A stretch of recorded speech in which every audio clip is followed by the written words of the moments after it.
I come on here a lot and I'll crap on organizations like the Cleveland Skidmarks because they deserve it. I mean, let's face it, they do. For a long time, the Oakland Raiders were a popular punching bag of mine. And again, for that period of time, decade plus, they really deserved it. Another one of my favorite punching bags have to be the Buffalo Bills. When you look at the organization, and ever since as Bills fans probably refer to it as the Nashville Nightmare, which we mostly know as the Music City Miracle in the 1999 playoffs, it's been a rough go for the Bills.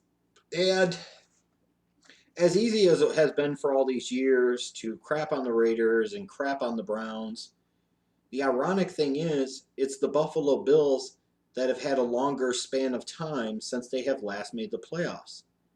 The Music City Miracle, that 1999 season, that playoff loss in the wild card round to the Tennessee Titans, that's the last time the Bills have made the playoffs.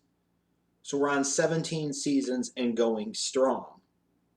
So when you can knock those Browns and the Jaguars and organizations such as those, the Raiders, like I said, for that period of time, and understandably so, you could make the argument that the Bills have been the worst organization in the NFL the past decade and a half, and they have the 0 playoff appearances to prove it.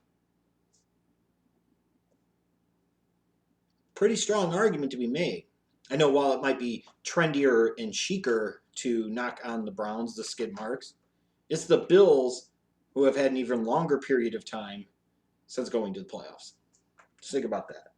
When you look at this Bills organization, you have to figure at some point in time they're going to have to get it right. Some point in time they're going to have to figure it out. I don't know if they have yet. I don't know when they will. Someday, hopefully, they will. But for the meantime, you're talking about an organization coming off of 2 years of mediocrity under Doug Marrone. And just like things seem to be turning around just a little bit, he decided to tuck tail and run because he wanted a head coaching gig somewhere else. And ultimately, he got it. Hey, good luck in Jacksonville, buddy. And then this team bought into the bullshit of Rex Ryan. The media fed the bullshit of Rex Ryan. And da-da-da-da-da-da! All less than 2 years later, he fired! Now, why was he fired? Because Rex Ryan has no business being an NFL head coach. Period. All you knuckleheads and all you knucklehead Bills fans that thought that Rex Ryan was going to take you to the playoffs, let me ask you how my ass tastes. That'll work out for you. That's right, 2 more years without the playoffs. 2 more years of wasted time. That's 17 seasons, bitches, of no playoffs. The one thing I will give the Pagula family, I don't even know if I'm saying the name right, and frankly, from an NFL standpoint, it doesn't fucking matter because they haven't earned the right for me to bother to learn how to say their fucking name. Pagula, whatever the fuck. It doesn't matter. At least I will say this for Terry, is he stuck by his word. He said it was playoffs or bust for Rex Ryan. That was the expectation. The expectation was not met. The results were not delivered. And ultimately, Rex Ryan and staff were held accountable, or especially Rex Ryan. And that's the way it should work. Because if Terry Pagula all of a sudden comes back and says, well, we want to give Rex Ryan another year, why would anybody ever take anything the owner says seriously ever again? Whether or not it was right to set that gauntlet from the beginning, from the outset, from the jump, I don't know. Whether that was just them buying too much into Rex Ryan, snake oil salesmaning them into believing that this was a playoff team, I don't know. That's very possible. But at least if nothing else, the ownership set the expectation. And at least one thing I could say for the Bills is going forward is that if the ownership sets an expectation, you best meet that expectation. And that is a good thing to have from your leadership at the very, very top. That's a trait of good organizations, good businesses. It is. Now, there are other things. Of course, Doug Whaley still has a job for reasons that are unbeknownst to me. But at least they set the expectation specifically for Rex Ryan. All right, you're talking playoffs or bust. It is playoffs or bust. And if you don't make them, you're gone. And now he's gone. And I found it interesting that the Bills had Anthony Lynn in house. He was talked about being a potential candidate to step up and replace Rex Ryan. And they ultimately didn't go in that direction. That was really interesting. They decided to go and get Carolina's defensive coordinator, Sean McDermott.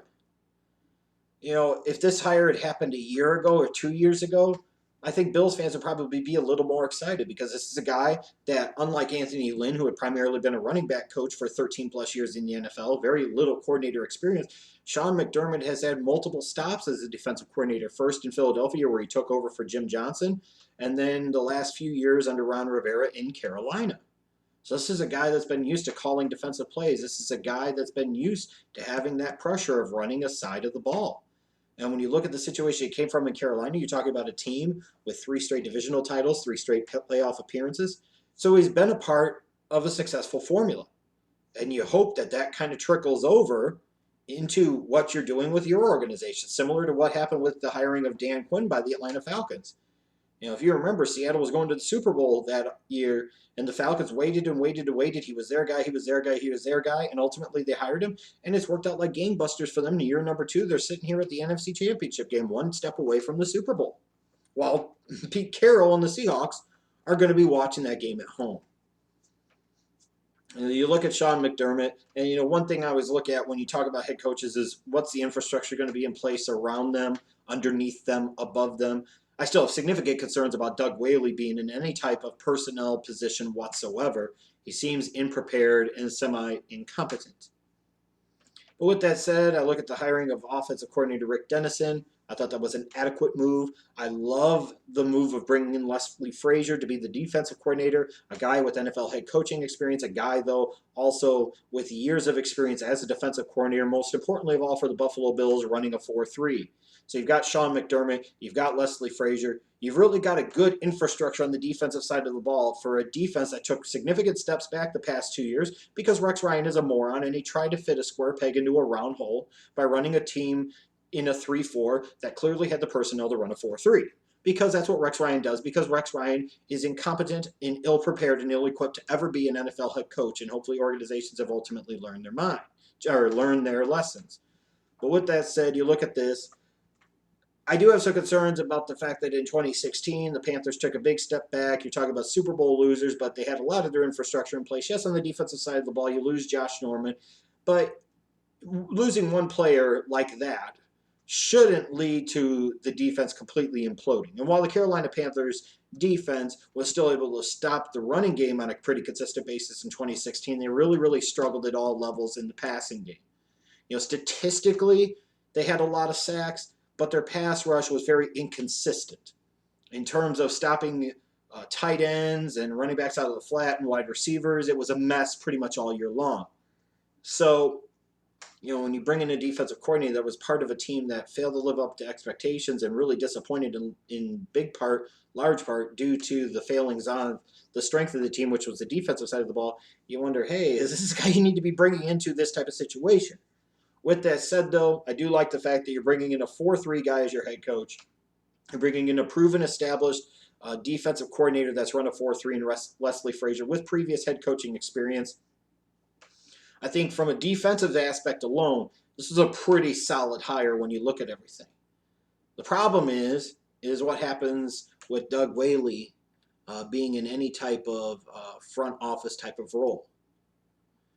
Furthermore, how successful is Sean McDermott going to be with a Tyrod Taylor as his quarterback? How successful is a Sean McDermott going to be when you really only have Sammy Watkins outside in the passing game to throw to for the 11 or 12 games that he's moderately healthy to play in? What happens if LaShawn McCoy gets hurt, your best weapon on the offensive side of the ball? You know, I find it interesting. You know, Marone was an offensive guy. He went completely different in many ways with Rex Ryan. And you went somewhat different in terms of the personalities with Sean McDermott compared to Rex Ryan. But I'm surprised that they didn't go back to focusing on the offensive side of the ball. And sometimes maybe that can be overrated. I understand that. You know, sometimes if a guy's good, a guy's good. If he gets it, he gets it. If he's a quality head coach candidate, he's just a quality head coaching candidate regardless. But there is something to be said about a coach's background being in one area and wanting that to be the strength of your team, or wanting that to be the type of leadership, the type of vision that fixes the weakness on this side of the ball. Well, the weakness for the Bills, once again, as it has been for years, is clearly the offensive side of the ball. And they decide to fix that by ultimately bringing in another defensive-minded guy as their head coach. Now, sure, it'll probably turn around and improve the defense because you'll be putting your defensive personnel back into the system that they're better equipped to run, which is a 4-3. But how much is that going to matter, especially with Doug Whaley involved and Tyrod Taylor potentially still as your quarterback and Sammy Watkins and really nothing else in the passing game? These are significant questions. So while it's easy to just crap on the Bills because frankly the Bills freaking deserve it, I'm more impressed with the Sean McDermott hire than I certainly was with the Rex Ryan hire 2 years ago. That's for damn sure. I think there's a chance for this to work. I think there's a chance by year 2 potentially that Sean McDermott has them in wild card position, which at this point in time would be an incredible success. 17 seasons of no playoffs. If you got a guy and he actually gets you to the playoffs, I think you'd have to say winner, winner, chicken dinner for the Buffalo Bills. It was not a great head coaching market this year, and I think when you look at some of the names and some of the hires, you can see that. There's some reaches, there's some stretches, some big leaps in taking a guy from here and putting him all the way up here. But, when you look in terms of the hierarchy of the NFL and working your way up the ranks and, having legitimacy and having credibility, I think Sean McDermott brings quite a bit of that to the table. And as a result, I do think at the end of the day, this was a solid hire for the Buffalo Bills. Might not be the sexiest, might not be the most popular, but I thought it was pretty solid.